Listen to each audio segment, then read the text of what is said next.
Le nom de Jésus, plus que tous les noms. Alpha, Oméga, aucun nom n'est comme le sien.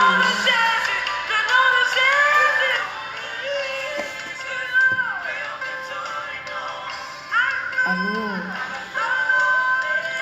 Bonjour, bonjour. Bonjour à tous les adorateurs du Christ. Bonjour à tous les adorateurs du Seigneur.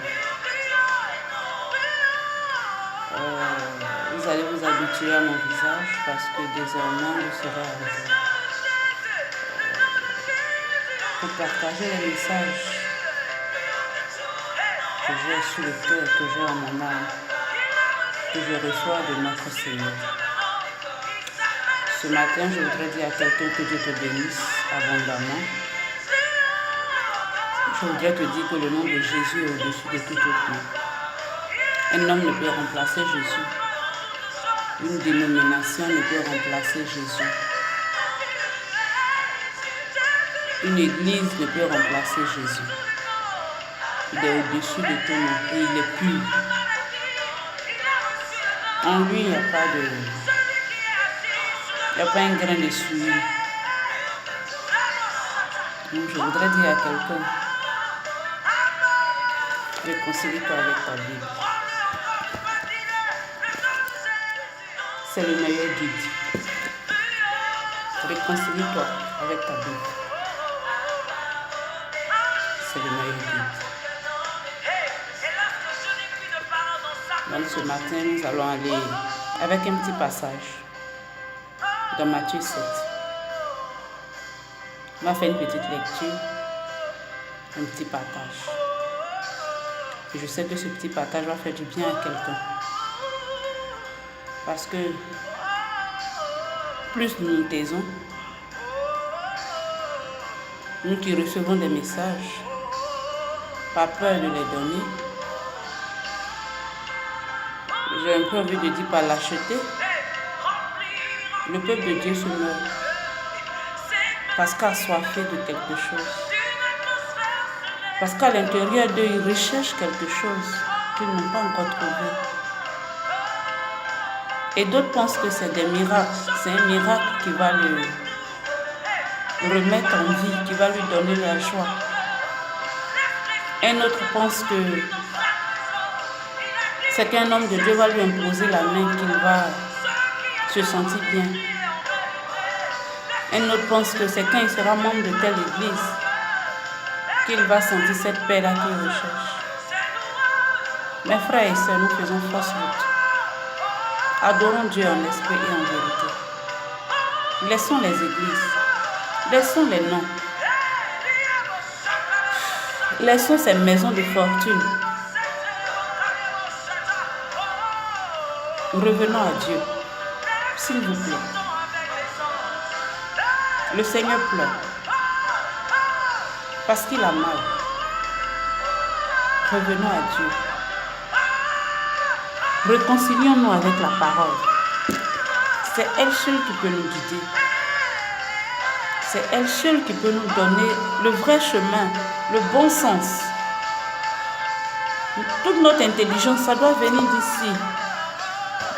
Le discernement qu'on cherche, ça doit venir d'ici. Oui, c'est bon d'être entre frères et sœurs. Mais quelle est ta relation personnelle que tu as avec Dieu? Quelle est la relation personnelle que tu as avec ton Dieu? Qu'est-ce qu'il te dit? Qu'est-ce que tu lui dis? Qu'est-ce qu'il t'enseigne quand vous êtes deux? Où as-tu cette relation de père et fils?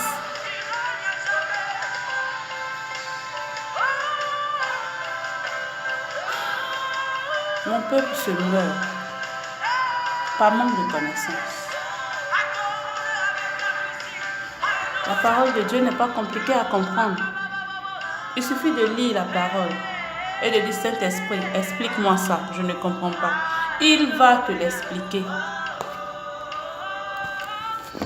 Arrêtons de remplir ces maisons de fortune, arrêtons. Nous nous égarons. Eux, ils s'enrichissent. Mais ça, c'est même pas le problème. Le problème est que tu vas perdre ta vie. Tu vas perdre ton salut. Tu vas perdre ta place, ta demeure auprès du Seigneur. C'est ça le danger. De remplir ces maisons de fortune.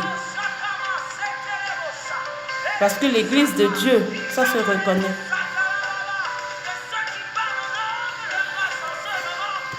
On va aller dans la parole. Et on va prendre Matthieu 7. On va prendre Matthieu chapitre 7. On va commencer à lire à partir du verset 13. Entrez par la porte étroite. On va faire un peu de silence.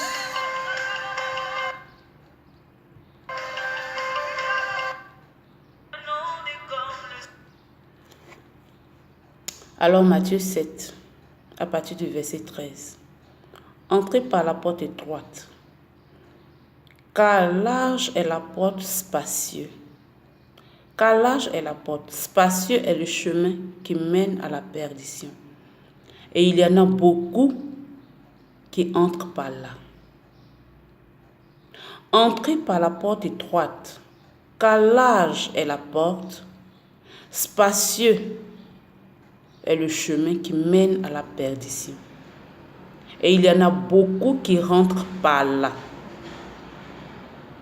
Mais étroite est la porte, resserré est le chemin qui mène à la vie. Et il y en a peu qui les trouvent. Gardez-vous des faux prophètes. Ils viennent à vous en vêtements de brebis, mais au-dedans ce sont des loups ravisseurs. Vous les reconnaîtrez à leurs fruits. Cueille-t-on des raisins sur des épines ou des figues sur des chardons? Tout bon arbre porte de bons fruits, mais le mauvais arbre porte de mauvais fruits. Un bon arbre ne peut porter de mauvais fruits, ni un mauvais arbre porter de bons fruits. Tout arbre qui ne porte pas de bons fruits est coupé et jeté au feu. C'est donc à leurs fruits que vous les reconnaîtrez. Ceux qui me disent « Seigneur, Seigneur » n'entreront pas tous dans le royaume des cieux, mais celui-là qui fait la volonté de mon Père qui est dans les cieux. Ceux qui me disent « Seigneur, Seigneur » n'entreront pas tous dans le royaume des cieux, mais celui-là qui fait la volonté de mon Père qui est dans les cieux.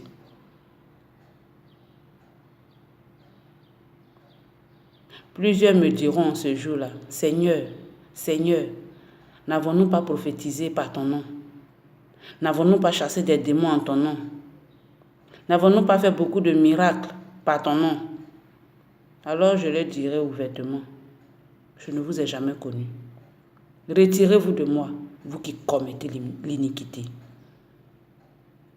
C'est pourquoi quiconque entend ces paroles que je dis et les met en pratique sera semblable à un homme prudent qui a bâti sa maison sur le roc. La pluie est tombée, les torrents sont venus, les vents ont soufflé et se sont jetés contre cette maison. Elle n'est point tombée parce qu'elle était fondée sur le roc. Elle n'est point tombée parce qu'elle était fondée sur le roc. On va s'arrêter là, au chapitre 25. Elle n'est point tombée parce qu'elle était fondée. Elle était fondée sur l'Europe. Alors, on a lu Matthieu 7, du 13 à 25.